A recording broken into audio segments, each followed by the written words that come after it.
বিধানসভার ভারতীয় যুব মোর্চার অর্থাৎ ভারতীয় জনতা পার্টির আমাদের যে যুব মোর্চা আছে সেই যুব মোর্চার উদ্যোগে গোঘাট বিধানসভার সমস্ত কর্মী কার্যকর্তাদের উদ্যোগে আজকে আমরা একটা বিরাট প্রতিবাদ মিছিল বার করেছি। এই প্রতিবাদ মিছিলের উদ্দেশ্য কি?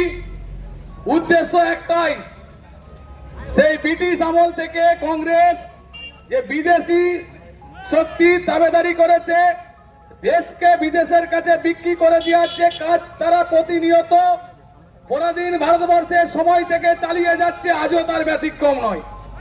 আপনারা টিভি সোশ্যাল মিডিয়ার যুগে সময়কালকে দেখেছেন কংগ্রেসের কি ঘৃণ্য রাজনীতি, কংগ্রেসের কি ঘৃণ্য মানসিকতা এবং কংগ্রেসের কি দেশ বিরোধী চিন্তা ভাবনা, যেখানে বন্দের মাতারাম গীত রাষ্ট্রগীত নামে রাষ্ট্রগীত হিসেবে সারা ভারতবর্ষের কোটি কোটি মানুষ তাকে মেনে নিয়েছে এবং এই রাষ্ট্রগীত গাওয়ার মধ্য দিয়ে ভারতের অগণিত ভারত মাতার বীর সন্তান তারা স্বাধীনতা আন্দোলনে ঝাঁপিয়ে পড়েছিলেন।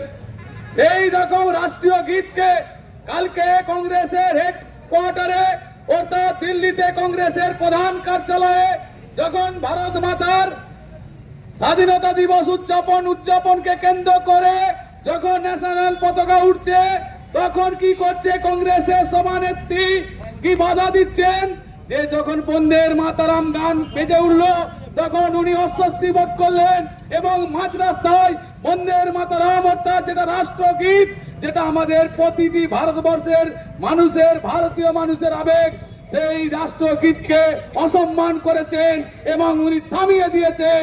এই ঘৃণ্য রাজনীতি এবং কংগ্রেসের এই ঘৃণ্য মানসিকতার তীব্র নিন্দা জানিয়ে আমরা আজকে গোঘাট যুব মোর্চার উদ্যোগে আমরা এক প্রতিবাদ মিছিলের আয়োজন করেছি। তো এই কংগ্রেস শুধু কি রাষ্ট্রগীতকে অপমান করে থামে? এরা ভারত বিরোধী, এরা রাষ্ট্র বিরোধী। আর তিনি সেই কংগ্রেসের নেত্রী সোনিয়া গান্ধী, যিনি ইটালিয়ান একজন মহিলা, যিনি যার শিকড় ভারতে নেই, তিনি কি করে ভারতীয়ত্ব সম্বন্ধে, তিনি ভারতীয়ের আবেগ সম্বন্ধে তার কি করার আছে? বন্ধুবর সুকান্ত দলুই উপস্থিত হয়েছেন। এই প্রতিবাদ মিছিল আরো সুন্দর হলো এবং এই প্রতিবাদ মিছিলের যে আওয়াজ সেটা আরো দূর আগিয়ে যাওয়ার জন্যই যথেষ্ট সুকান্ত দলুইয়ের উপস্থিতি। তো আজকে এই ঘৃণ্য কংগ্রেসের রাজনীতির বিরুদ্ধে সারা বাংলা তথা সারা ভারতবর্ষে ভারতীয় জনতা পার্টির যুব মোর্চার উদ্যোগে সমস্ত বিধানসভায় আমরা তীব্র প্রতিবাদ মিছিলের আয়োজন করেছি। গোঘাটও তার ব্যতিক্রম নয়। দেখছেন হাজারো হাজারো যুব মোর্চার কর্মী কার্যকর্তা, বিজেপির কর্মী কার্যকর্তা আজকে মশাল হাতে প্রতিবাদ মিছিলে সামিল হয়েছে এবং এই কংগ্রেসের ঘৃণ্য রাজনীতির তীব্র ধিক্কার জানাচ্ছে। আমরা এই কংগ্রেসকে ভারতবর্ষের মানুষ আগামী দিনে এই তাদের মন থেকে মুছে দিবে, এটা আমার দৃঢ় বিশ্বাস।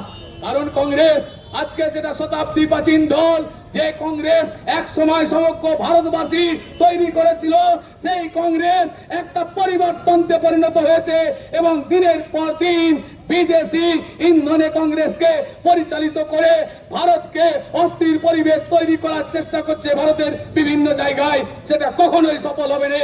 বিজেপি এক তীব্র প্রতিবাদ করবে এবং প্রতিরোধ করবে এবং এই কংগ্রেসকে রুখে দেওয়ার জন্য বিজেপির কর্মী কার্যকর্তারাই যথেষ্ট।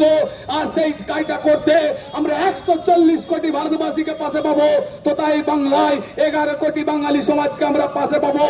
আগামী দিনে এই কংগ্রেস যাতে মাথা তুলে না দাঁড়াতে পারে আর কংগ্রেসের সাথে আর একটা দেশ বিরোধী শক্তি মাঝে মধ্যেই জোট করে, তারা হচ্ছে কংগ্রেস। তারা আবার তাদের শিকড়টা চিড়ে পড়ে আছে, তারা ভুলতে পারেনি চীনকে, তারা ভুলতে পারেনি রাশিয়াকে, তারা কার্ল মার্কস লেনিন নিয়েই পড়ে থাকে। তারা ভারতের স্বাধীনতা সংগ্রামীকে সম্মান করেনি, নেতাজিকে সম্মান করেনি, অসম্মান করে ভারতের যে সংস্কৃতি, ভারতের যে পরম্পরা, স্বামী বিবেকানন্দকে সম্মান করেনি। এই রকম দুটো দেশ বিরোধী দল তারা আজকে বিভিন্ন জায়গায় আমাদের রাষ্ট্রকে অপমান করছে, রাষ্ট্রগীতকে অপমান করছে, রাষ্ট্রের আবেগকে অপমান করছে, এর তীব্র নিন্দা জানাচ্ছি। আগামী দিনে ভারতবর্ষের মানুষ এবং পশ্চিমবঙ্গের মানুষ এই দুটো রাজনৈতিক দলকে উৎখাত করে ফেলবে, যেটুকু আছে সেইটুকু নিশ্চিহ্ন করে দিবে। আর সেই জন্য ভারতীয় জনতা পার্টির কোটি কোটি কার্যকর্তা আগামী দিনে বুকে বুক চিপে লড়াই করবে এবং মানুষকে লড়াই করবে, মানুষের সঙ্গে থাকবে এবং আমরাই আগামী দিনে বিকশিত ভারত এবং বিকশিত পশ্চিমবঙ্গ গঠন করব এবং আমরাই এই সোনার বাংলা গঠন করব। আমরাই ভারতবর্ষকে সারা পৃথিবীর মধ্যে সুপার পাওয়ার দেশে পরিণত করব। তাই বিজেপি আগামী দিনে ভবিষ্যৎ, ভারতের ভবিষ্যৎ, পশ্চিমবঙ্গের ভবিষ্যৎ এবং আমি সোনিয়া গান্ধীকে সর্বশেষ আর একবার ধিক্কার জানাই। ধিক ধিক ধিক্কার সোনিয়া গান্ধী, ধিক্কার এবং ধিক ধিক ধিক্কার রাহুল গান্ধী, ধিক্কার। বিদেশি শক্তিকে আমরা পরাজিত করবই এবং এই ঘৃণ্য কংগ্রেসের রাজনীতিকে পরাজিত করব। এই কথা বলে আমি আমার বক্তব্য শেষ করছি। নেত্রী সোনিয়া গান্ধী, আপনারা সকলেই দেখেছেন, 140 কোটি ভারতবাসী দেখেছেন। কালকে স্বাধীনতা দিবসের যখন পতাকা উত্তোলন করছেন ওনারা ওনাদের হেডকোয়ার্টারে, যখন জাতীয় গীত এসে বন্দের মাতরম বেজে উঠে উনি অস্বস্তি বোধ করেন এবং মাঝপথে উনি জাতীয় গীতকে থামিয়ে দেন এবং জাতীয় গীতকে অপমান করেন। এর প্রতিবাদে আমরা গোঘাটে যুব মোর্চার উদ্যোগে আজকে গোঘাট বিজেপির সমস্ত কার্যকর্তারা আজকে মাঠে নেমেছি, পথে নেমেছি, প্রতিবাদ করছি, মশাল মিছিল বার করেছি। তো এর তীব্র নিন্দা করছি। কংগ্রেসের এই ঘৃণ্য রাজনীতি আরেকবার প্রমাণ হয়ে গেল। কংগ্রেস ভারত বিরোধী, কংগ্রেস ভারতীয় সংস্কৃতি বিরোধী। কংগ্রেসের যে শিকড় বিদেশে আছে এবং কংগ্রেস চিরকাল বিদেশি শক্তির তাবেদারি করে, সেটা আরেকবার প্রমাণিত হলো এই রাষ্ট্রগীতকে অপমান করার মধ্য দিয়ে। কারণ কালকে আমরা দেখেছি যেভাবে কংগ্রেসের হেডকোয়ার্টার থেকে রাহুল গান্ধী ও সোনিয়া গান্ধী যেভাবে আমাদের দেশের যে রাষ্ট্রগীত, সেই রাষ্ট্রগীত অস্বস্তিকর ভাবে তারা এক টিপ্পনী করে, তার বিরুদ্ধে আজকে আমাদের প্রতিবাদ মিছিল। কারণ কংগ্রেস আমরা বরাবরই দেখে এসেছি ভারত বিরোধী একটা শক্তি কাজে লাগায়, কিন্তু কালকে সেটা রাষ্ট্রগীতকে অবমাননার কারণে আরো সেটা প্রমাণ হয়ে গেল যে কংগ্রেস দেশ বিরোধী। এই কারণে আজকে আমরা পথে নেমেছি। যুব মোর্চা সমস্ত নেতৃত্ব ও আমাদের সম্মানীয় বিধায়কের নেতৃত্বে আজকে আমরা পথে নেমেছি।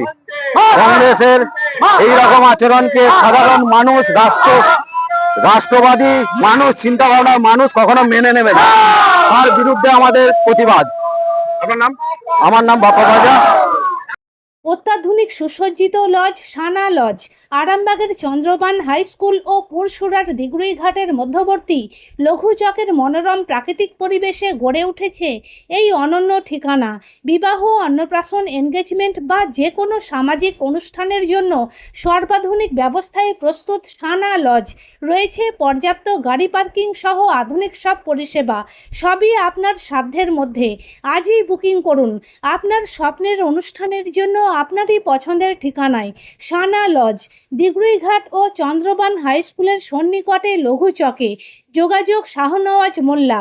Mobile number 9734754516, 9641092406।